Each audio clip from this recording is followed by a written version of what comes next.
That movie sucked. I kind of liked it. Movie Night Crew Network. Hello and welcome to Content and Capable, a podcast all about following your passions while still feeling like a proper adult. My name's Sam and I'm your host. This week I spoke with Katie from Fandom Forward and Erica from Seaweed podcast, all about Fandom Forward and fan activism. Welcome to Content and Capable, Erica and Katie. It's lovely to have you guys on. Thank you. Excited to be here. Yeah, I'm really excited. Listeners won't know, but we've had a lot of drama getting around to recording this episode. We're finally here. It's been a. Yay. I know. I feel like this. Like I was thinking this morning, I was like, oh, something is going to go slightly wrong. Like I almost like I'm worried that it's going to go slightly wrong, and I'm just going to be prepared for it. And I've learnt my lessons in scheduling recordings with multiple people, and then promptly ignored it and recorded with even more people. So there's still time for things to go wrong. Don't you worry. Yeah. Yeah, it's early still. There's editing. It is still. so early. Editing. Oh, far out. Who is she? I haven't edited in like a week and a half because I scheduled out some episodes and I have felt very free from the trappings of editing. Good for you. Crazily editing on a Sunday night, so it's all done for Monday morning. How luxurious. Yeah, for me it's Monday. Yeah. Monday is my cram edit day for Tuesday release, but it always ends up being Tuesday is my cram edit day to release it at 3 a.m. Wednesday morning. Yeah. I was definitely feeling that before I left on the holidays. And then when we got back to, when I got back, I had spent I had a couple of episodes in backlog and just spent some time editing on a 14-hour train ride that I was just casually on. And I was like, wait a second, I don't actually have to think about the podcast coming out. So the only thing I've really got to do is post the Spotify link on Instagram on like a Monday afternoon, my time, and then it's all done. I don't have to think about it at all. And it's scary because every now and then I get notifications of people liking tweets or people liking Instagram posts, and I'm like, well, I'm not doing any of this. This is all past Sam. Don't you past hate Sam when taking care of future Sam?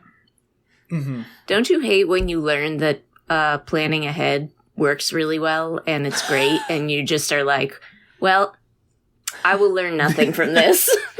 Yep, 100%. I recorded an episode 2 days ago, and because I'm trying to record all the way up through to September in advance, so I'm not freaking out in the middle of my final season, and I have promptly not edited that. I was like, I'm going to edit on the same day I record, and I have not done it. Yeah, you're back, baby.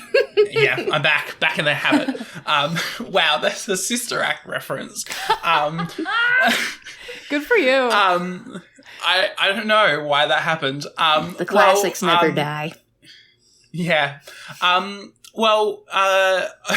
We've immediately gotten into a tangent. Katie and Erica, who are you? What are you doing on my screen? Where are you guys from, and what's some of the kind of work that you guys do? Yeah. I can go first because I feel like Katie will have a better spiel than me, and we should end on your spiel. Well, you're the professional. Co-spiels. Go ahead. Co-spiels. I'm Erica. I exist on the internet mainly as the co-host of Seaweed podcast, which is a Percy Jackson podcast that seeks to answer the question, is Percabeth the greatest love story ever told? But I also do other things. But most importantly, I was called in to be a part of the Fandom Forward coalition over the past almost year, really. And so I've been working with Katie in that way that she will say more about.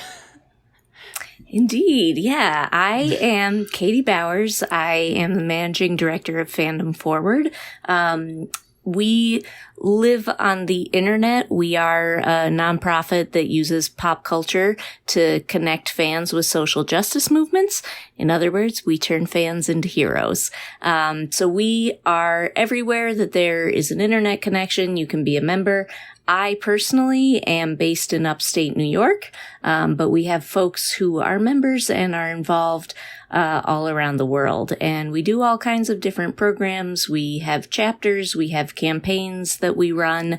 But I got to meet Erica, I think, through a number of different ways, but got to know her much better through our coalition that we have, like she mentioned, spent the past year working on, where we got a whole bunch of people who are doing different forms of fan activism, which can look different in a lot of different places.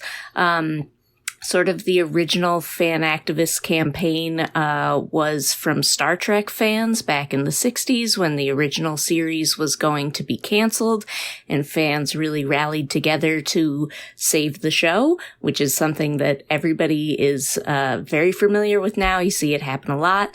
But fan activism also looks like the kind of stuff we have done of doing corporate accountability and campaigning to Warner Brothers to make sure that all of their Harry Potter brand chocolate was fair trade. We rally fans to gather and donate books in their local communities, and we've done like 400,000 books donated around the world that way. And it also looks like lots of the conversations that folks have in talking about representation in media and talking about making space for creators of color, for queer creators, for disabled creators, to both like talk about like what we see in the media and also call for better representation and better stories, and to like make them themselves. And so, we have worked with folks who are doing all these different kinds of fan activism. There is an organization of about like 10, or it's a coalition of about like 10 organizations, and we all work together for a year to sort of say like, hey, like, what are the things that make fan activism successful? Like, what builds a really good community? How do you do that intentionally? Because when we were originally sort of talking about, we went through a name change a while back. We used to be called the Harry Potter Alliance, and then for all the reasons you can imagine, we ended up changing our name to Fandom Forward. Woohoo. And when we were, thank you. Especially the alliteration reason. Yeah, right? It's excellent for that. It's catchy. Most important reason. Yeah. But when we were going through that process, we were interviewing a lot of our partners and our members and folks who do this kind of work to sort of get feedback on different names we were thinking about and stuff like that. And we had so many people who were doing fan activism in these really interesting communities that were either like fandom based, like Erica does with Percy Jackson, or that were more like identity based, like one of our big partners on the coalition, our co-lead, is Black Nerds Create, and they're really focused on creating space for Black women to be doing, creating, and like talking about stories in a critical way. Anyway, all these different people sort of said like, I started doing all this stuff that you all are doing, and I sort of felt like I was inventing the wheel, and like I was having to sort of learn everything on my own as I was going and develop these things. But then like through you all, I met other people who did the same thing that I had done, and I would love to be able to like just figure out, like, is there a playbook for how you do fan activism? Is there a playbook for how we build these communities? And like, how can we share this with other people? How can we make it easier for other people to do this kind of work? And how can we be supports to each other in doing this work going forward? So anyway, that's what the coalition did. We came out with a big report. Yeah, that has all that information, and you can find it at fandomforward.org/coalition. Titled The Best Organizing Strategy You've Never Heard of. That's right. It's currently pulled up on my phone for reference. It's got a big lightning bolt on the cover. It's looking good. That was really long and rambly, but there's a lot of cool people and a lot of good information, so... Yeah, no, it's one of those things that, like, I don't think you can explain in a concise, neat manner because it is so varied and, you know, widespread. You have people from all sorts of different identities, all sorts of different fandoms, all sorts of corners of the internet who are coming together to do this kind of activism. And, like, as you said, you know, sorry for being rambly. And I'm like, no, like, this is exactly what the fandom and the organization kind of, when I think of it, it looks like, because it isn't, you know, this one. I think when you were the Harry Potter Alliance, it felt like it was just this one identity and it was this one very neat thing. Whereas, you know, Fandom Forward becomes this, like, huge monolith of we are the standards for good and healthy fandoms. And I think that that's a really, really amazing thing.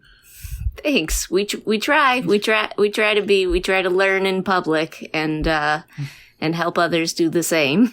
I've known about Fandom Forward for a little bit more than a year now, when Janae, who's no longer working full-time for Fandom Forward, reached out for the first time, and I still think it's the coolest thing I've ever heard of, and I can't believe I get to participate in learning about critical fan studies and fandom studies in general, and fan activism was not a term that I had heard before, and now I know so much about it thanks to the creation of this PDF. And that yeah. And y'all are in a situation now with Percy Jackson where that's like fans having a really loud and confident and supportive voice for like diverse spaces and diverse creators and everything is really like coming to a head in Percy Jackson right now with the casting of the Disney Plus show. And so it's really cool. It's really cool though to see you all be some of the leaders in the fandom of saying like, you know, Percy Jackson is a space for everyone. We love these castings. We love these kids that are taking these roles on. And no bigots in Percy Jackson. So except for Zeus. Zeus himself. Yeah. Don't be a Zeus. Yeah. No real life ones. The gods, what can we do? Yeah, I think it's the position of our network. Fuck Zeus. I now worry that this recording may be cursed, but to be honest, it's worth it because Zeus is the only bigot allowed in Percy Jackson. Shout out to Taika Waititi for emphasizing Zeus being terrible in Love and Thunder. This is a very good choice. Listen, I told you before we started recording that we've had like thunderstorms rolling in through here, so if I lose power, this is on you. I'm in Queens right now, and we look to be clear skies, but I know that it's going to start thundering any hour now. Mm-hmm. Yeah. It was interesting, at least when I was in New York a couple of weeks ago. It was like when some rain did roll through of how like quickly it turned. I was like, because I'm very used to being able to see a storm come in for like a good hour or two and going, nah, it's all fine. You know, I can wander around for a little bit more, get myself organized and set up if it does rain. Nah, the rain came in, it rained, I got soaking wet, and I was like, I've got to get back to the subway to try to get home so I can get myself cleaned up. And it required walking through more rain and more disgusting puddles. And, no, New York City rain hits different. It is sunny, and then 3 seconds later, it is hailing on you. And then it's done 10 minutes later. It's just like New York City weather is just like a New York City citizen. It's ridiculous. Yeah. Way too intense. A little flighty. Yeah. Be tough and deal with it or get out. Yep. And no one really carries umbrellas here, so you just get wet. Yeah. But yeah, so when you created at the time the Harry Potter Alliance, what was kind of the original aims and purposes of, you know, creating a safe fandom space? Yeah, so to be clear, I've been with the organization for a real long time, but I was not one of the founders. And so Oh, okay. Yeah. Our founders, when they originally came up with the idea for the organization, it was from sort of looking around at the attention that we were founded by some Wizard Rock performers. If you know what Wizard Rock is, if you don't, Absolutely. Welcome to that rabbit hole. Have a fantastic time.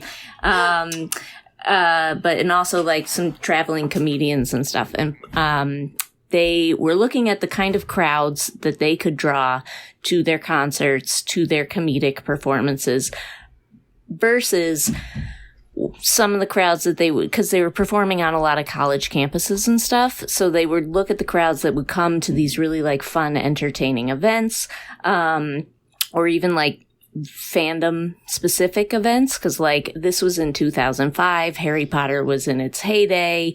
The books were wrapping up. The movies were coming out. We had no idea what J.K. Rowling had planned for the future.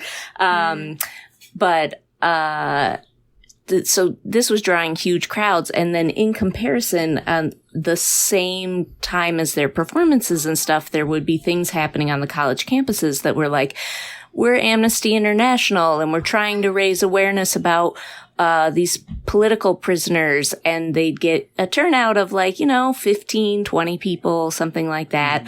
If they're lucky, that's like a real good turnout for a lot of things on a college campus like that. And so they were going, what if we could bring the fun and energy of fandom and of a concert, of entertainment into this social justice sphere and be using all of this like passion and creativity and excitement that people have in fandom and community building skills really that people have in fandom to do good in the world and to connect people to story in new ways, right? Because so many of the stories that we love that get really, really big fandoms are these like hero stories of like a ragtag group fighting the evil empire, right? It's Star Wars. It is Harry Potter. It's like even like Our Flag Means Death got super popular. And even that is like a ragtag group of weirdos against the empire. And so like, how do you connect people with that feeling of being like, we are the ragtag group of heroes. We are fighting really big, really evil things that have more power than we do as individuals. But if we all come together and we all use this creativity and passion and community that we've developed in fandom, we can make a really big difference together. And so that was what it was about. And I think like the roots of that, of just going with the people in this community are coming together because we are fundamentally good. We are fighting for what's right. We are learning as we go along, and we are partnering intentionally with people who are experts in their lived experience, who are experts in the different fields that we want to help in, really created kind of a space where like anybody could come in and we could say like, listen, in all the stories we love, nobody comes in as an expert, like Luke does not start out as a Jedi. Like he has to come in and sort of like learn on the go and meet other rebels and other friends and mentors and people who can teach him stuff. But like he comes in as just some schmo from Tatooine. And he works with a team to help defeat the Empire. It's a big deal. This is a common theme in stories, right? But you create a place where it was just saying like, hey, we don't necessarily always know what we're doing, but we're going to try and learn it together. We're going to be supportive of each other. We're going to find people who can be our mentors and our teachers in this process to make sure that, like, we're helping in a way that's actually helpful. And I don't know, and we want to have fun while we're doing it. And we want to talk about, stories we love and cartoons we like to watch and whatever. And we want to do it in honor of those things that we love. And, so that's like how it gets started. And like for Erica, I know like what you do is very different, but you have brought that sort of activist lens to the discussions you have. So I don't know if you have like... When we were first approached to participate in the Granger Leadership Academy last summer on Zoom, we being me and my co-host Carter, Fandom Forward was like, hey, I don't know if you guys know about fan activism, but it's what you do in your show. And I was like, are you sure? And they were like, yeah. And I was like, I guess so. But we're just really critical of everything. And we kind of in a loving way. Yeah, in a loving way. We read along with the books and we do analysis. Right now we're on like Magnus Chase. So we're very deep into the Riordan verse, if you will. But we just come at it with the way that we were trained as students, because we grew up together, by our teachers and mentors to approach text in a critical way, even if it's a book meant for 8-year-olds, because it was a book we read as 8-year-olds. So how has it affected us and our worldviews, and like what do we want to think about differently, and just be annoying and overanalyze. And then Fandom Forward was like, there's a word for that, and you can do critical fandom studies with us as a nonprofit. And so it's been really cool to meet other like-minded people in other fandom spaces who do a lot of the same work that we do, because we are sort of the only Percy Jackson podcast. I have many friends who are Percy Jackson podcasters. It's like this cool gang, ragtag team of folks. But we are kind of the one that's like a little bit intense with our discussions.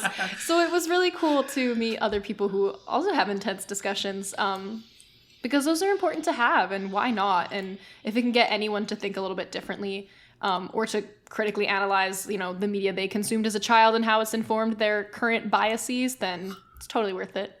And it's fun. Yeah, 100%. Yeah. It kind of reminds me of the backlash that CinemaSins had a couple years ago, when people like kind of woke out from this dream of like, oh, the way that they critique movies and things like that is not based in any like real logic. And like, so then it was like, well, okay, but we want to still have adult conversations about the things we love, you know, everything from Harry Potter through to, the Riordan verse, through to, just general life things, or like, how can I be a better person? Oftentimes, I find it, especially young people from the ages of 16 through to like 27, really struggle with this whole, I want to have an adult conversation about this, and finding a safe space to have an adult conversation, or learn to have an adult conversation about this. And podcasts like, the Seaweed Brain podcast, I would throw, there's a whole bunch of podcasts out there that nowadays are like having these really good, really healthy adult conversations about, well, what do we think about this? What is important about this? When J.K. Rowling came out as a TERF, it was really interesting to watch how the Harry Potter community reacted to it, and some of the hard conversations that people had to have. I know that I speak to Christina from the restricted section quite a bit, and she bemoans the fact that there were a lot of Harry Potter podcasts that wrapped up around that time in 2020 because they just were like, we can't continue supporting this. We can't find a way to continue supporting this that separates ourselves from the ideologies of this, terrible human being. Right. It is really interesting to see, the ways that different people have adult conversations, and, then turning that into fan activism, which isn't hard, as, you show through your show, Erica. It isn't hard to turn an adult conversation into a form of activism, which is amazing. I think it's interesting also that, like, sorry, I totally just cut you off, Katie.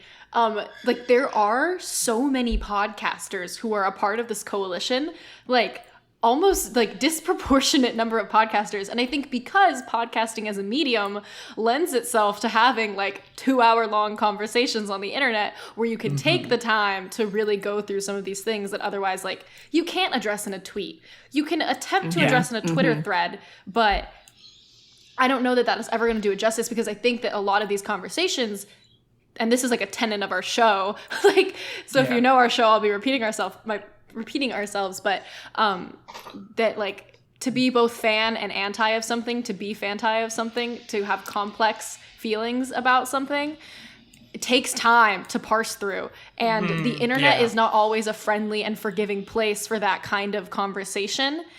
But podcasts are probably the easiest place to have those conversations, to have people listen, to take a bunch of time, to, like, ask questions, to not know the answer, to figure things out together. We love podcasts. And even to the extent of, like, even if it isn't like Harry Potter, you know, look at, you know, Rick Riordan's early works. I know that I've been rereading the first couple of books, and there are some phrases and some comments that are made in that you go, ooh, that's a little icky, you know, it's not my favorite. But then you go, very 2005, right? Yeah. And, but you then go read, you know, the most recent books, and it's like, oh, wait, you know, it's developed and changed, and it is so much, you know, much more representative of who we are than what those earlier books were. Yeah. Rick's a great one for learning in public. He's very committed to that. It's very cool. I love sort of this moment in podcasting of podcasters doing what Erica's talking about, of, like, going back and reading these books we read as children and analyzing them very thoughtfully, with a critical eye, with this look at, like, how did these books that we read as kids influence us as adults, right? Because they absolutely did, because that storytelling and listening to stories and remaking and retelling stories is the only way that human beings learn, right? Like, that's it. We learn from telling stories to each other, and that is how we have been our entire, as you know, since we climbed down from the trees and learned to speak in language. That is how we have been passing down our morals, our cultural knowledge, our ability to stay safe in a dangerous world, like our ability to build communities and villages that are not dangerous worlds and that are literally safer to know for what folks. Love looks like. How would I know that without all of the media I've been fed? And I just like this sort of,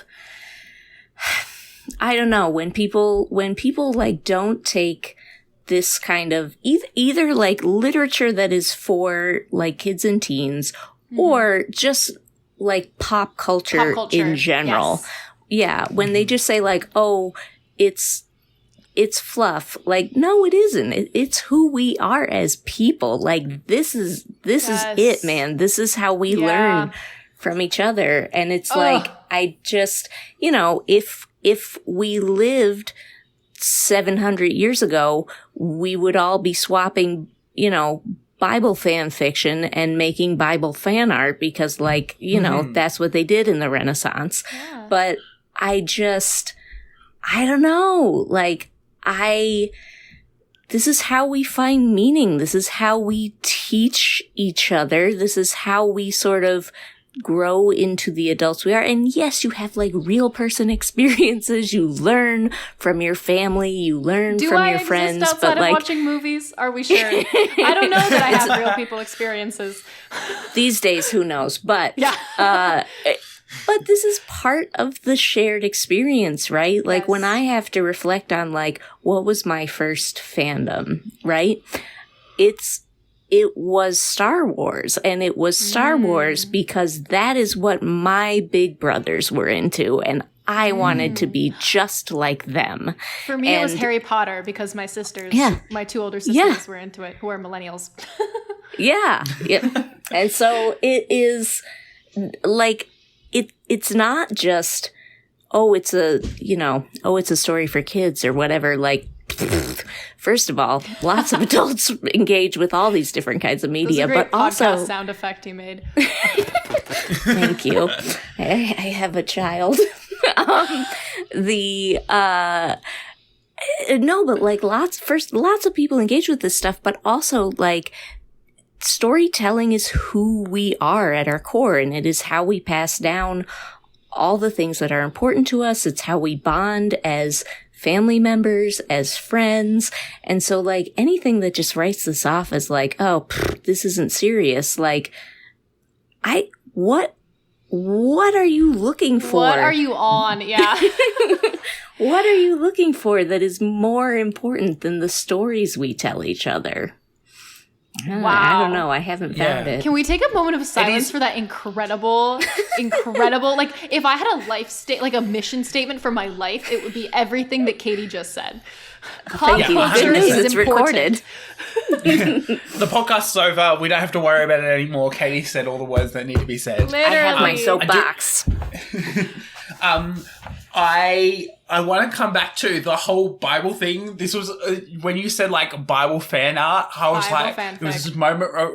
Bible fanfic, Bible fan art. I was just like, wow, this is a moment of revelation of like, okay, that's what the Renaissance was. Also, the Bible itself is Jesus fanfic. Yeah. Oh yeah, 100%. Yeah, that's true. Sorry to burst anyone's bubble. Yeah, I mean, people were also learning about science, and we were learning lots of interesting things about science. And then what were people doing? They were immediately going, well, this is what the science means about us. If we revolve around the sun, if the sun doesn't revolve around us, oh my God, what does that mean about how important we are? Well, let's come up with some reassuring ways to tell ourselves that we are on the path of righteousness and that we are doing good, even if the world around us is shifting rapidly, right? I think it's interesting too that there's been this like rise of like geek culture during the same time period. Yeah, when the world is rapidly shifting in scary ways around us, there is also this like big creative upswell of people wanting to think very critically about the stories we're told and what does that mean about who we are as people. I'm just like, oh my God, we're just history. It's happening literally over and over again. Just to latch on to, I mean, we started our podcast in 2020, like so many people did, revisiting the childhood media that shaped them, because I was searching for not only something that would bring me joy in a very tumultuous time, but also something that gave meaning to my life. Yeah. Thanks, Rick. Yeah, 100%. Every single ad that said like, in these unprecedented times, I just was like, what do you mean unprecedented? We're doing the same thing we have always done throughout history. Years. Yeah. Not, Galileo didn't get to start a podcast, but he would have. He would have. I don't know whether Galileo would be the Joe Rogan of podcasts. No way. No, he believed in science, man. That was his whole thing. Yeah, I don't know. I always wonder if these these people that we talk about a lot nowadays, and I go, I wonder if the fame would have gotten to their head if they had like a really successful podcast. I'm 100% convinced if I met Aristotle in real life, I would have to punch him in the face. He can catch these hands. He's just one of those people where you're just like, oh God, man, I appreciate what you've done, but like, we are not going to hang out. Oh yeah, Soren Kierkegaard can catch these hands. It's not happening. Yeah.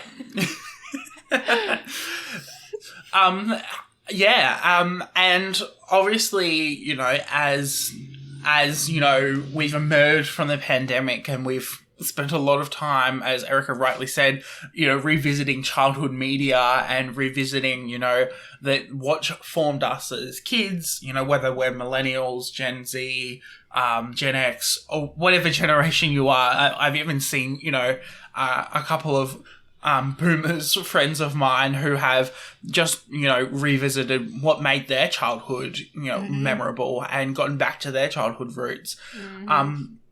As we've emerged from the pandemic and emerged from that, we're consuming it in a very isolationist and come back to real life, theoretically. People are still isolating. Have we seen, I don't know whether have you guys seen, a shift in the way that, new media is discussed nowadays? I know that there was a lot of conversations around a lot of the movies that came out quite early as we emerged from the pandemic, but has that kind of been sustained where we've been a lot more critical of what comes across our screens nowadays? It's a good question. I think so. I think that a place that you see that kind of response to media outside of podcasts and more niche fandom spaces would be on TikTok. TikTok video creators. I mean, shout out to Straw Hat Goofy and Jay Stoobs, my favorite Marvel TikTok creators. But their whole bag now and their full-time job, because they've now moved into doing red carpet interviews and all these cool things, is to kind of share their critical thoughts on TV and film, which I think we started talking about earlier, is something I would much rather listen to or read or hear people talk about for an hour than a 5-minute review that says 2 things about camera movement and 1 thing about the director and that's it. I'm just so disillusioned with dramatic criticism lately in print form and also professional podcasts that I would just so much rather the messier, more personal, analytical conversations. I think this is where we see some movie review podcasts that were established pre-pandemic, and their model was, kind of a little bit out there, or have kind of fizzled out. Not necessarily, some of them still exist, but we've seen more let's be a little bit more intentional with our analysis rather than, we watched a movie, what do we think about it, and let the tangents roll from there. And it is quite fascinating to watch as we see more and more critical analysis. As you said, even people just going, I'm just going to focus on Marvel films, or, I'm just going to go focus on Disney or whatever. I think that has become a really, really successful way to analyze films, because then you're analyzing it within the context of who's producing it, who's acting in it, and be really, really critical and focused on the organization and narrative behind, what you've seen, rather than, let's just pick a random movie out of a hat and watch it. I think, the time that we are living in, for many reasons, lends itself to folks continuing to be very critical of the media that they consume, right? Which is on the surface level, everyone is very aware of the concept of disinformation and fake news, and don't trust the first source you get.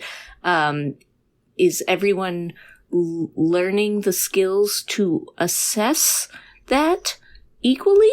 No. Yeah. But it is something that I think in general everyone is aware that you should be critical and sort of investigative of the media in general. But I think also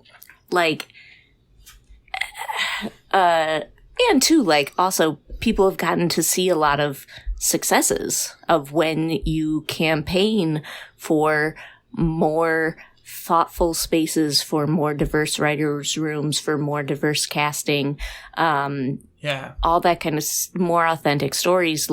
It can happen. We can get those shows, and they can be big and successful, and they can be big and successful movies, and people have learned you don't have to settle for crumbs, you can have the whole meal. And so I think that's super, super duper motivating. And it's also going to always, sort of leave people aware of like, oh, this thing that I love, this is how it could be better, right? Because that's like one of the big things in like critical fandom and in fan activism, that it is never about like, oh, like F this piece of media, I don't care, like this is trash, whatever. If you think it's trash, then like just don't pick it up. Yeah. But like it's really about folks saying, I love this thing. I love this story with my whole heart. I see myself reflected in it. There is some piece of me in this. And I recognize how it can be better, for me, how it can be better for the community, how it can be better for the world. And yeah, I love this thing enough that it's important that I talk about this. And then the other thing I think is like really sort of lends itself to people being able to be critical of the media we get is that there's just so much of it now, you know, like when television was starting, if you didn't like Leave It to Beaver, your choice was like, well, this or turn the TV off. Cause there aren't a lot of other shows, but like you can get there's so much you can consume. There's so many like different, options you have that's very easy for people to sort of point around and be like, oh, like your show is screwing up in ways that these other ones aren't. Like, look at what these folks are doing. It's, you know, it's one of the reasons Rick Riordan is a really interesting public figure, because he is somebody that you can point at and be like, here's a guy who has screwed up and has been told, hello, this thing that you wrote about this character is offensive for like this reason, or here's how it could be better. And he's gone like, oh, great. Thank you for that note. Let me learn more about this. I'm going to change that. And so then when you have other authors who dig in their heels and just like stand by hurtful choices and hurtful mistakes or whatever, you have somebody that you can point to and be like, no, there's a better way to do this, and we know that now. Yeah. And so I think, like, all of those things sort of lend it to being, like, we can be critical of things, we can love things, and we can make them better, or we can get better stories somewhere else. Like, I don't know. It's, yeah. And also people are just sick of being advertised to. And that's why we like, I like authentic, messy people, because it doesn't look like I'm being advertised to. Like, I get it. Yeah, we saw this on Instagram many years ago at this point. But, we saw this on Instagram where, between 2016 and 2018, we saw a transition away from this highly manicured content to, well, this is what my life really looks like. And things like I was reading an analysis about how Instagram seems to just copy everything, around them. And they were talking about how some things worked and some things didn't. So things like IGTV just didn't work because it was too manicured. But things like Stories really complemented the manicured photos that were published to Instagram, because Stories were like, this is what I'm doing in my life. This is what I look like generally when I'm not posing for the camera and things like that. And I think we're seeing a shift, not even just in the social media we consume, but in the stories we consume. I've just finished watching The Umbrella Academy Season 3. Yes. And that is an incredibly messy story that is, let's say, reasonably hard to follow. I wasn't paying attention a lot of the time I was watching that season, mainly because I was traveling and doing other things at the same time, but it was hard to follow for me because I wasn't paying full attention to it. But it really shows how messy everyone's lives are, and it really, that's why I really appreciated watching it, because it was like, oh wait, my life is this messy as well. I have one sibling who's a complete nut job, and then another sibling who is just, everything's got to be done by the rule, and, another sibling who just does not communicate what they're thinking, and so we're all sitting here trying to guess what they're trying to do while they're getting mad at us for not understanding them. If this is like a really great representation of my family and my situation, and I really appreciated that. It is amazing, and I think we're shifting towards, and it's not without, the amazing work that Fandom Forward and so many other creators have done in their activism, but we're shifting towards more representative stories, which I think is just so amazing. We're seeing more people of colour, more people from diverse and cultural backgrounds being represented in film and television. The other show I just finished watching was Ms. Marvel, and I really love Southern Asian representation. We don't see enough of it. I'm a big sucker for Bollywood, but then going and seeing Pakistani representation and looking at the rift between Pakistani people and Indian people, and that whole, Hindu versus Islam, religious divide that, separated this whole, conglomerate, whole huge area, which, tore families apart. It was just fascinating. Can I tell you, this is both sad and also, I guess, a good thing because I learned it eventually, but I had no idea about the partition of India and what happened in 1947. And the only reason it came into my sphere of knowing was because they did a Doctor Who episode about it, which was the original point of Doctor Who, right? Was to teach history to kids. I had never ever heard about it. And then I saw it in this Doctor Who universe, and they landed and they realized what day it was and where they were.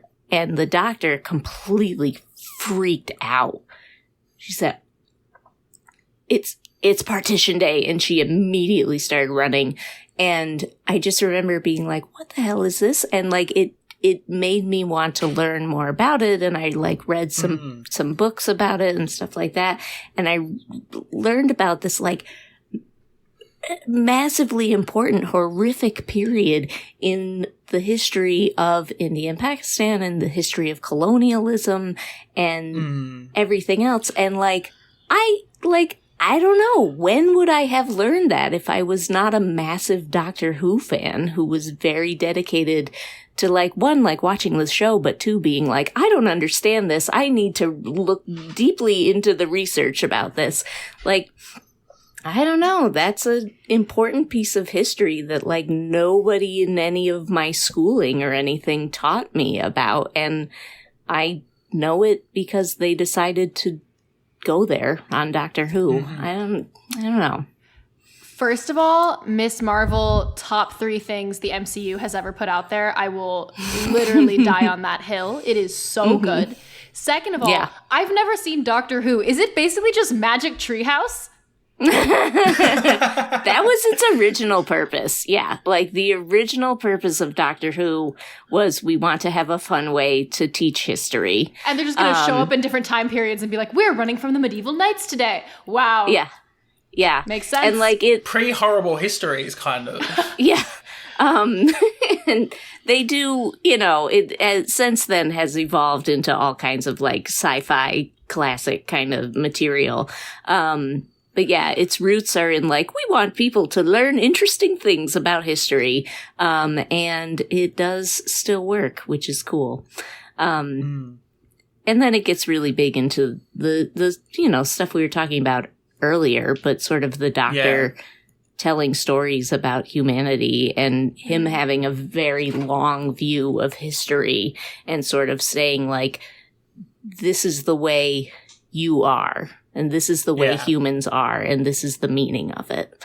It's very heartfelt. I have not finished Miss Marvel yet. I have watched 3 episodes and been enjoying it thoroughly, but I don't want anyone to spoil me. So I've been very hesitant. But I do really love that one. It's been really fun. What I really appreciate it as well is it tells a really human story. I was aware of the partition. I didn't realize how much it tore apart families and communities. I know a little bit more about the border between India and Pakistan and Bangladesh, and there are a lot of enclaves and exclaves around those borders, and it makes it incredibly hard to know who has legislative power.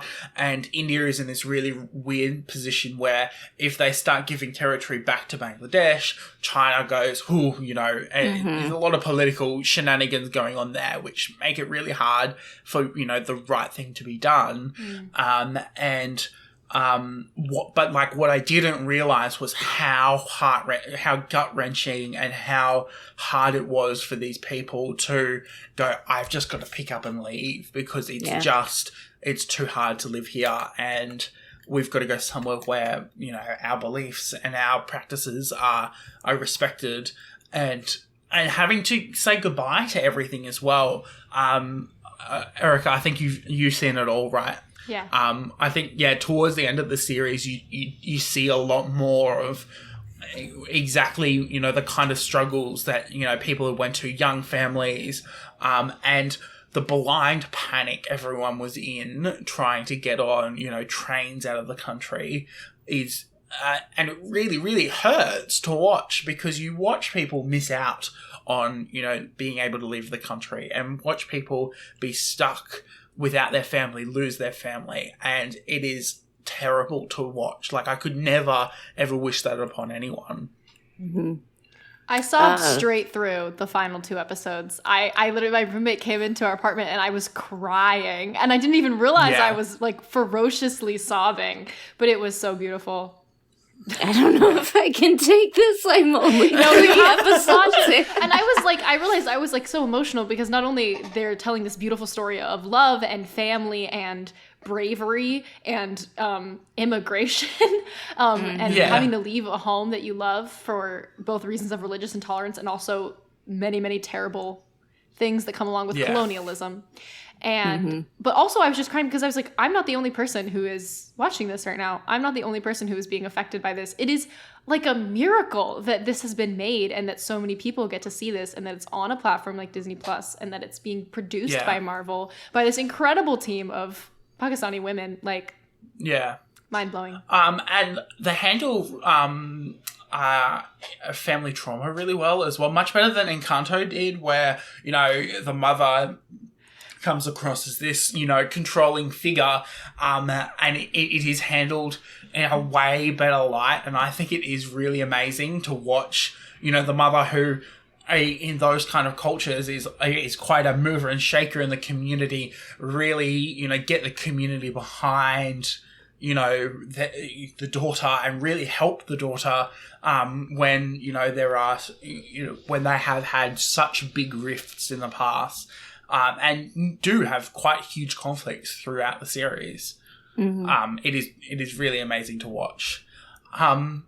We've mentioned the PDF a couple of times. Erica, seeing you had it open earlier, do you want to quickly explain what the PDF is? Oh my god, I just closed it. I'm literally trying to pull it back up now so I can properly cite it because there's a lot of bullet points, and I'd love to I can give you a quickie summary if you want. Amazing. So this is our big coalition report. And so we sort of, first it's got an introduction and it's got lovely bios and pictures of everybody who is involved in it. It's worth reading for that alone because there are so many cool people in it who are doing really interesting projects that you'll want to follow all of them. But the first section we talk about what are the pillars of what makes these really sort of strong fan activist communities. It makes them spaces that people want to be in and want to engage and learn and create together. And what we sort of narrowed down from talking to everybody was there is intentionality and planning and thoughtfulness around what you do and how it impacts the people in your audience or your membership and also the people that you're working to fight alongside. There's accountability of both having like real relationships with people and being able to like know the names of people in your community. And even if your community's too big to know individual names, still sort of understanding like the wants and desires and like conversations that are happening and that kind of thing. And also, the more sort of like common usage of accountability, which is like, when you screw up, owning that and apologizing authentically, right? And we talk more in detail about what all of these things are in the report. The third pillar is imagination, right? We're talking about stories, and we're also talking about our world and what comes next, right? So you need to engage in the imaginative fun of the stories you love, and you also need to engage in imagining a better, more hopeful world and how we get there, right? Mm-hmm. Which can seem hard at times, but that's why you do it at a fun community that already believes in magic and in, the power of love and friendship. Yeah. And then sort of related to that, the fourth pillar is community care, and really taking care to be a part of each other's lives and to be a part of celebrating wonderful things that happen in each other's lives, be a part of taking care of each other when things get hard, be a part of sharing together and learning together and not putting stuff all on one person to carry the community through. And we talk about like, what are some like concrete ways that you do this. So there are examples in both the report and also on the website. You can click through to some like more detailed versions of this. If you're listening to this and sort of being like, oh my God, I want to use this like in my own podcast community or in like my knitting circle or like in my fandom, whatever. There is on the website, you can click through for some like more detailed, like, here are examples of like rules to have on your Discord and like stuff like that, really concrete things. And then we sort of talk about like what are sort of some of the opportunities of this stuff, right? Because we've been talking about how grand storytelling is and how what it means to us as children and adults and humans and everything. But there is like this awful flip side of fandom where it can be very gatekeepery, where it can be very white supremacy very white supremacist. They have a word for that. Racist. And yes. And talking about how there are so many people, particularly young white men, but people across the cultural sphere that are getting radicalized in these different spaces.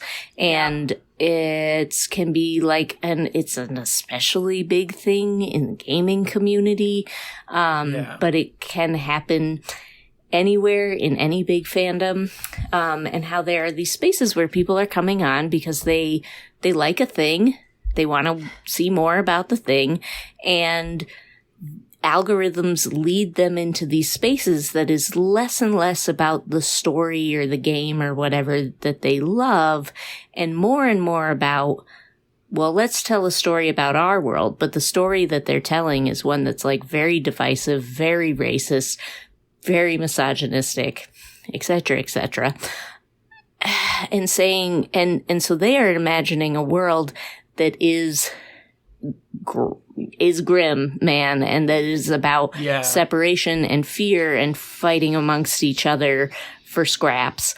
And this kind of what we're talking about in these communities that are based in love and supportiveness and imagining a better world for all and then working to try and build it. This is the flip side to that. So when you get somebody like entering into a new media space on YouTube or TikTok or like wherever it is that they're entering it online. Yeah. making sure there are voices in every community to be able to say, like, here's how we use these stories for good. Here's how we use these stories to find the very best in people and to build bridges across different cultures and different experiences, because we all love this thing that we have in common, so we probably have other things in common. I'm really talking about, like, being able to use these fandoms as a place for learning to do that work together, because people are already using it as a space for radical white supremacist ideology. Like, it's already happening. It's already there. And so if there are not people thinking really critically about, like, how do we make this, like, a welcoming, inviting space for people who are just new and looking for community and looking for, like, a place to feel like they're a part of something bigger, then we're in trouble, because, like, the forces of great evil are already doing it. Yeah. So we talk about that too in the report, and they're, like, nice pictures and beautiful colors. It's gorgeous. And the graphic design snapped. It popped off. Thank you. Yeah. I don't know why I'm saying thank you. I didn't do it, but I do remember when it came out, because it got sent in the network's creator chat for us here, and we're like, just have a read through this. Just, you know, is there anything that we should be adding and changing at the moment? And obviously, you know, with managing a group of fandoms or managing, like, a podcast network with a Discord server and things like that, it becomes incredibly complicated of, like, we've got to make sure we balance, you know, are we treating each fandom with the same amount of respect and care? Are we treating all our members with the same amount of respect and care and things like that? And so going through that was a really great quick checklist of, are we doing things right? Awesome. Where do we need to change? Where do we need to improve? And it was really great because we could implement stuff really quickly, because you literally had what to do, what best practice was right there. It was amazing. This is so good to hear. That's exactly so cool what it's for. Yay! I've heard it from other people, but it's like, it's every time I'm just like, oh my god, it's working. You did the thing. Yeah. Erica, was there anything else that you wanted to add to that incredibly comprehensive explanation? No, I would just, like, say, like, absolutely read it. And also, like, don't, like, if you're someone who's interested in this and you go and check it out, like, check it out for yourself and then send it to, like, 10 people. Like, send it to the people who you think would be remotely interested. Like, I was so excited when it first came out to send to some of my closest friends who we have these conversations all the time, and we've always talked about the validity of these kinds of conversations, and to finally have a piece of paper, digital paper, just a PDF, if you will, to send to them and be like, look at this, it's legitimate, it is a real thing, there are names for all of these things, here are concrete ways that you can work on these kinds of things. It is just so exciting, and it's so cool to be a part of. There's just such a diverse, like, truly, like, if you scroll through those first couple pages with everybody's backgrounds, as far as, like, what fandoms they come from, it was so cool to see the perspectives from all the different spaces, because every fandom has its own niche problems and joys. So it was cool to come together as people from all corners of the internet. Yeah. And something about that too I want to throw in is that pretty much everybody on that list has, which again, you can see the whole thing, fandomforward.org/coalition, but pretty much everybody on that list has said, like, I am very interested in helping other people who are interested in this. And if they're a part of my fandom, or they're, you know, related to what I'm doing, or what, like, I'm interested to talk to them. And if I'm not an expert, I'm happy to, like, point them to other people in the coalition and that kind of thing. And so if you are reading through it, or if you're listening right now and just being like, oh my god, Erica is so cool and Katie is so cool, and I want to talk to them, you can just message us. There's the email right in the report. that's gonna go to a lovely team of volunteers who can help like fire them off to the right places. And we'd be happy to talk to you. I got to, can I tell you all, like right after the report release, I got to talk to like a bunch of people from this network that were really cool. I got to talk to a guy who's doing sports fandom organizing, which I think is like fascinating. Yeah. And really trying to, like do the kind of fan activism stuff that we're talking about, but like in the world of sports, which has like so much cool potential. I talked to a guy who is organizing, like, EDM DJs across Canada. Like just so many different people. Like that's the fandom I'm getting into next. EDM DJs right? in Canada. Cool. I know a guy. But it is, yeah, like, so it's really like what our goal was, and what I'm finding is true, is that it is something that is applicable way beyond the sphere of, the particular fandoms that we all come from. So yeah. I think it is one of those fascinating things, because we define fandoms, and we've spoken a lot about fandoms in the context of the fantasy genre, and you know, not and fictional works. But, you know, as you said, you know, it's applicable to things like other communities outside of, you know, what we're really used to dealing with. You know, I love discussing films and television and having a critical look at, you know, why these decisions made. I studied film and television in high school. I am obsessed with this kind of stuff. But, you know, what I didn't realize is that the same thing should be applied to sports. And so watching, there's an episode of the podcast that came out a couple of weeks ago with an amazing group of women called Global Grid Girls, who are female Formula One fans, and creating a safe space for female Formula One fans. And, you know, everything from sports through to, you know, technology. The fact that there is this like very bro-y mentality, and if you work in IT and technology, through to, you know, finance and making finance more accessible. I'm seeing people on TikTok create communities of people who are more approachable to discuss financial stuff, and, you know, stuff you would consider way above, you know, oh, I just don't understand this, and going, well, no, here's a way that's accessible for you to understand this, because this is something you really should know about. And, you know, if you have the power to understand it, then, you know, there's more power to you and less to, you know, the evil overlords, whatever. And it is fascinating to, as you said, you know, people reaching out and going, oh, I'm implementing it this way, or, you know, can you give some advice, you know, in this context? And I think it's a really testament to the longevity and the repeatability of the guidelines that you have set. I have never been more happy to see something in writing affirming that, you know, the work that we aspire to do, the positivity we aspire to bring to, you know, conversations is something that is good. And we're doing the right thing, going in the right direction. You know, but then also at the same time going, oh, look, there's room for improvement here. And that's something that I really resonate with, because I'm the kind of person is like, something can't just be right. It's got to, you know, it's got to be moving forward.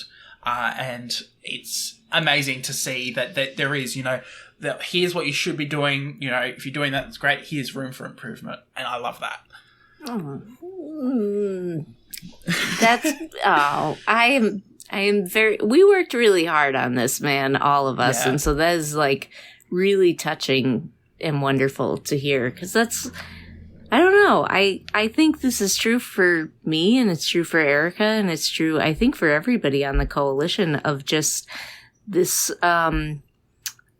this like unironic enthusiasm, and just saying like, these things you love are really important, and they matter to us, and you matter to us, and and we can have these conversations that are critical, but that come from a place of like love and fun, and like really wanting to just enjoy the thing. And I don't know. I'm babbling now because I'm very touched by what you said. So thank you.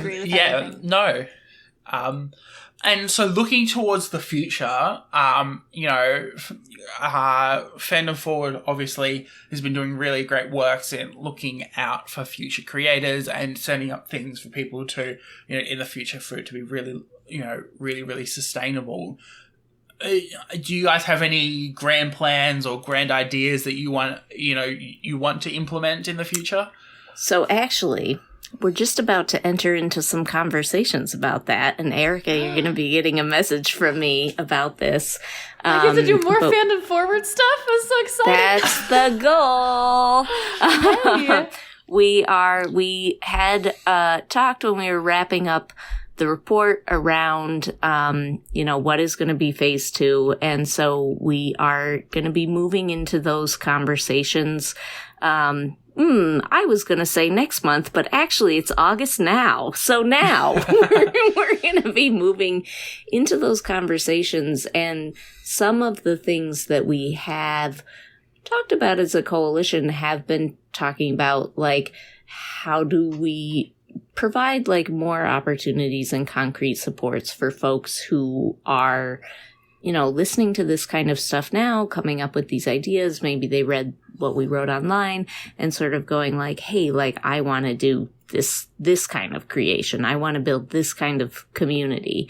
And so like, what are the opportunities for mentorship? What are the opportunities for doing, work with the coalition? We've also talked about like, how can we, sort of share, I don't want to say different campaigns, but sort of like different issue areas as a coalition. Like if we all want to be doing more around, racial justice or reproductive justice or whatever, like how do we craft something that is effective and has like the different kind of like messaging and actions across many different communities that can make it still like a unified, interesting thing.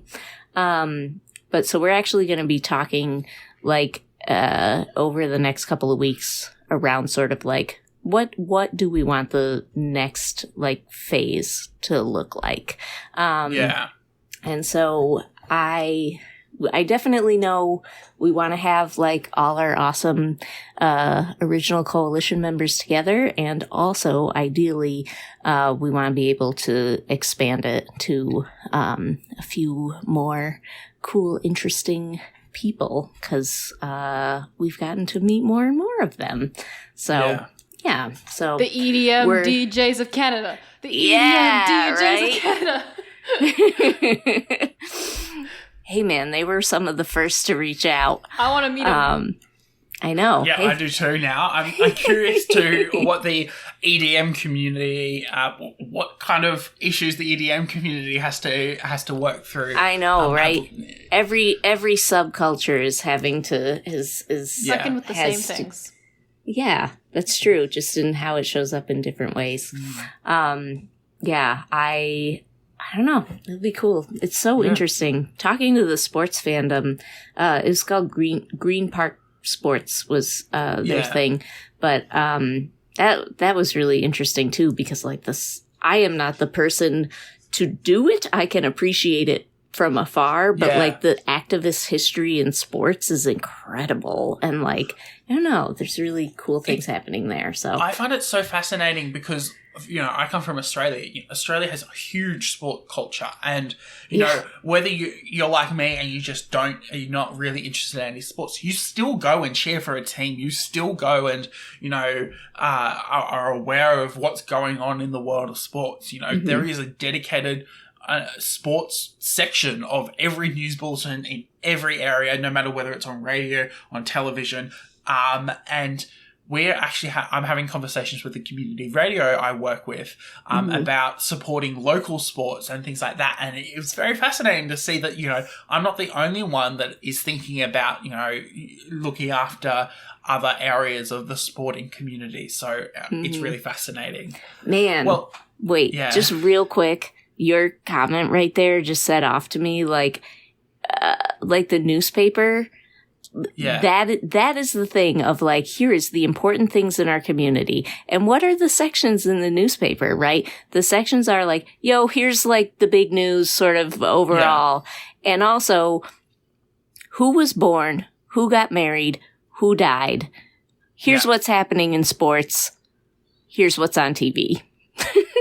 Like it's the same. Like here's a couple of big political stories, and the things we really care about are like, what are the big life events happening in the community?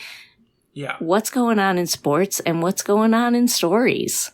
Man, I don't know. I think that's so cool. An interesting thing to reflect on. All right. Anyway, it's very fascinating. I'm a journalist by training, so the way you just said that is very eye-opening for me. And Australian newspapers work very slightly differently, but it is the same structure, and it is fascinating that we all have those priorities. Well, thank you, Katie and Erica, so much for coming on Content and Capable. I've loved chatting to you guys. I feel like we could have chatted for like another 3 hours if we just had the time. That's what the coalition meetings were like. We were like, well, I guess we have to go, but we could be here for 24 hours. Yeah, 100%. I'm glad I had like my Milo and coffee beforehand, because now I'm even more energized. I'll be running around like the Energized Bunny, I think. And you know what else? Like, screw Zeus, man. I didn't hear one thunderstorm this whole time. Looks like the sun's come out on my end as well, so it might be a good day today. Who knows? It could come back for vengeance in the afternoon. Zeus do be like that. Yeah, Zeus do be like that. Well, where can people find you guys on the internet? You can locate Seaweed Brain Podcast on any of your favorite podcatchers. So anywhere that you listen to podcasts, Spotify, Apple. We work most closely through Spotify, just based on our host platform. That's where you can interact with the show the most, doing Q&As, subscribing, etc. And you can find us at Seaweed Brain Podcast on Instagram, at Seaweed Brain Pod on Twitter. I occasionally make TikToks, erica.seaweedbrain. Shoot us a DM if you have Percy Jackson questions. A la community care, I try to reply to everything that we get on social media. It's fascinating you mentioned Spotify, and I was like, and I've just gone through my Anchor page again. Anchor is the easiest way to make a podcast. And what I found was I hadn't been distributing to Amazon and like a whole bunch of other ones that I had to go and do again. I'm like, really? I thought that this would all happen automatically. If you're listening right now on Amazon Podcasts, why? Please explain. Please explain yourself. But yeah, it is. I don't know. It's just fascinating distributing podcasts. Anyway, is it called Anchor? Is it called? I don't cast any pods. Is it called Anchor to go with some kind of like fishing metaphor because it's owned by Spotify. Yeah, I'm not sure. All right. It's very purple. It's not like there's no like the sea or anything. Casting my pod anchor. Yeah, exactly. We're setting down Anchor so that we can cast for some pods. That is this not one of the funniest things I've ever heard, Katie. That's so funny. I feel like there could be just a whole bit here, maybe on April Fool's Day one year, Anchor just, changes everything to be like a fishing website or something. This is off topic, but can I tell you, I will always remember the day that I got my second COVID vaccine, because they did the first one and then the woman looked in the computer and she was just like, I know that this is wrong, but your next appointment says that you should come back here on March 32nd. And I was like, do you mean April Fool's Day? And she was like, yes, but no. Hold on. I need to check something. So weird. Yeah, it was good. I can be found on the internet at Fandom Forward. So we are at Fandom Forward on every social media channel except for Instagram, because Instagram is giving us hell on changing from our old name, because we have a verified account, and it is like very difficult if you're not like a celebrity to change your verified account. But anyway, we're at Fandom Forward everywhere. On Instagram, we're still at the HP Alliance. And you can also find us at our website, fandomforward.org. And all the coalition stuff is fandomforward.org/coalition. But there's also like, you know, it's in the drop-down menu at the top, so you can get there that way. Yeah, and we're always super excited to talk to you on whatever medium you find us. Our TikTok team would love if you found us on TikTok and followed us on there. So, should plug for them. Oh, I also, just real quick, when is this going to air in September, or when is this going to air? The 15th, next week, in 2 weeks' time, 15th of August. Fantastic. So the other thing we have going on right now is our campaign called Book Defenders, where we are organizing folks to take action around book bans that might be happening in their community, or also like just support people in places where it is happening if you're lucky enough to not have that going on where you live. But really talking about not only like celebrating these stories, but also like what are the concrete things that you can do to keep a book on the shelves of your library, of your school, of your local booksellers. And so we have events happening throughout August and September, talking about how to do that, including one on August 17th coming right up, talking about how to take action around banned books. So that's it. If you like Coalition, come to our website. If you like saving banned books, come to our website. If you like cool, fun people who love you, fandomforward.org. Amazing. Has there been any media, movies, books, games, TV shows that you've been watching or consuming that you want to plug? Obviously Miss Marvel. Obviously, Miss Marvel. Book-wise, if you haven't read the Broken Earth trilogy by N.K. Jemisin, you have to do that, especially if you're a fan of sci-fi or fantasy. It is supremely good. It's the only trilogy in sci-fi literature history to win the Hugo Award 3 years in a row. Oh, wow. Absolutely amazing. Yeah, each book in the trilogy. And TV-wise, I just finished a rewatch of Never Have I Ever in honor of the 3rd season about to come out. And the show is even better the second time through. Like, I enjoyed it my first time watching it. And my second time through, I'm like, Mindy Kaling, you really did that. You made Crazy Ex-Girlfriend, but for a high school kid, a high school Indian girl living in SoCal. It is so good. It is so good. I really enjoy that show. It's one of the ones that when the second season came out, I'm like, I forgot I watched the first season. Yep. And I forgot how much I enjoyed it.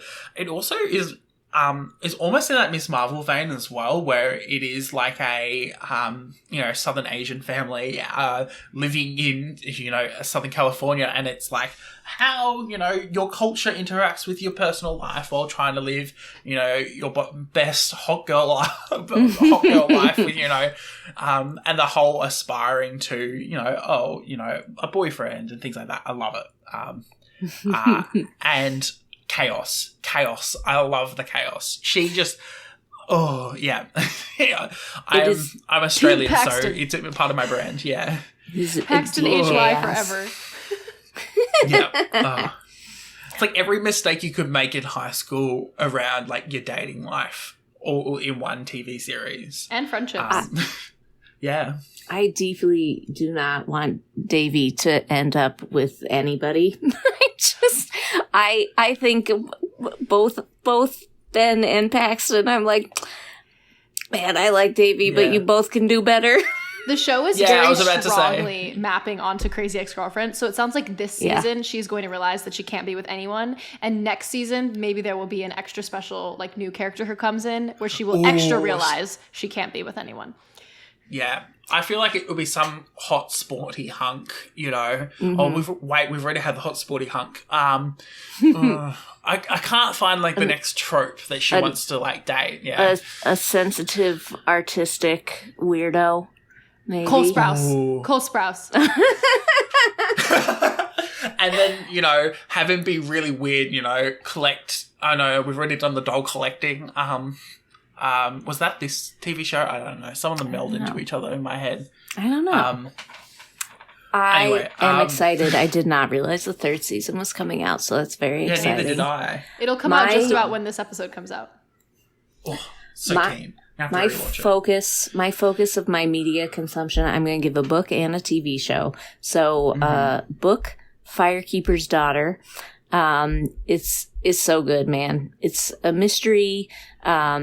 It follows a girl who she is indigenous. She's living somewhere on the like U.S.-Canada border, and she's having to solve a big mystery that's going on in her town. And there's a real mix of like, sort of like indigenous tradition and community ties, and like how that interacts with sort of the colonial settler world, and to solve the mystery. It's real good. Amazing. Firekeeper's Daughter. And then I am investing a lot of my time right now in What We Do in the Shadows. Yeah. So, because it's ridiculous and I love it. And I love watching goofy queer people be goofy and queer together, this time as vampires. So yeah. Isn't it always as vampires though? Sometimes it's as pirates. It gives me like 3 Idiots vibes. I've only watched a couple episodes of it, and there were like random episodes that were on the TV when I was hanging around in friends' places, and it's just like, I love the ridiculous. It gives me Taika Waititi energy. I think he's a part of that production. He made the OG movie. Yeah, and it really just continues on that chaotic New Zealand Australian energy of let's just keep making this stupider and stupider. And this season does not disappoint. It's amazing. Awesome. Well, you can find me at sam.the.journalist on Instagram, and on TikTok you can find me at samobjournalist on Twitter. Twitter is where I'm giving my hot takes on my life at the moment. I've stopped thinking about consequences this week, which I don't know whether is dangerous or freeing. So I think there will be no consequences from that decision. You can say whatever you want on Twitter and no one will ever find it. Please detect the sarcasm in my voice. It is mildly terrifying because I have submitted 15 job applications this week. Wow, congrats. And every one of them has my Twitter handle and my Instagram and TikTok and YouTube and everything, as well as a website. And I'm sitting here going, ugh. This is some deep psychology that you did that and then decided to say F the consequences. I am fascinated by this move. Luckily, those applications aren't finalised until the date that they're due. So some of them have got like a week left on them. So I apologise to any potential employer who had to have a look at my Twitter.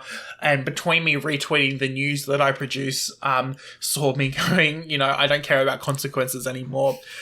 I'm unemployed and having mild crises every day about my identity. So, yeah. Just a little spiral. It's all right. It's all right, man. We all need a little spiral in August. You can find the podcast at Content the Letter N Capable. That's both on Instagram and on Twitter. If I created a TikTok for the podcast, I think I might have a mental breakdown because I barely create TikToks myself. So let's skip it for now. Yeah, it doesn't need to happen. But yeah, this week I'm going to plug the amazing YouTube channel called Answer in Progress. It used to be called Sabrina and Friends. It is basically 3 lovable nerds that I've got to reach out to again because I really want them on the podcast. Chatting about whatever interests them, trying to solve problems with science and maths and research. They're all like university graduates, who've just spent, the last 15 years, doing assignments and things like that. And so it's very interesting watching them and their chaotic adventures. Everything from fake olive oil through to why did it take forever for my couch to come to my flat in London. Amazing. I really love it. It's educational and chaotic at the same time. And if I can take the medicine with a little bit of chaos, I'm always happy. Well, thank you, Erica and Katie, so much for coming on the podcast. I really love chatting with you, and I cannot wait to see the amazing projects that Fandom Forward and Seaweed Brain podcast get up to in the next few months. Yay. Me too. Thank you so much for having us. This is a blast. Thank you for listening to Content and Capable. You can follow the podcast socials at Content, the letter N, Capable on Instagram and Twitter. You can send an email to contentandcapablepod@gmail.com. Please give us a review on iTunes or Spotify to help others know that you love this podcast. The art was done by Opia. You can follow them at opia_art_. Opia is spelled O-P-I-A. Feel free to message them about making art for your project. Our music was written, recorded, and edited by Isabel Strauss-Riggs. You can find Izzy at Kane_I, that's I is in the body part, on Instagram and Twitter, and on YouTube at KaneI with no spaces. Feel free to message her about making music for your project or editing your podcast. Content and Capable is proud to be a part of the Movie Night Crew Network, which features Fandom's Gone Wrong, where Charlie and Carrie discuss all things fandoms. Do you ever watch something? Or read something? Or play something? With your kid? Or with your mom? And then argue about it incessantly afterwards? Well, how about you listen to us do that for you? Check out our podcast, Fandom's Gone Wrong. An adult media podcast coming out every other Tuesday. On the Movie Night Crew Network. Content and Capable is a podcast all about answering the question, how do you adult? Don't forget to rate and review, and I will see you next Monday for another episode. That movie sucked. I kind of liked it. Movie Night Crew Network.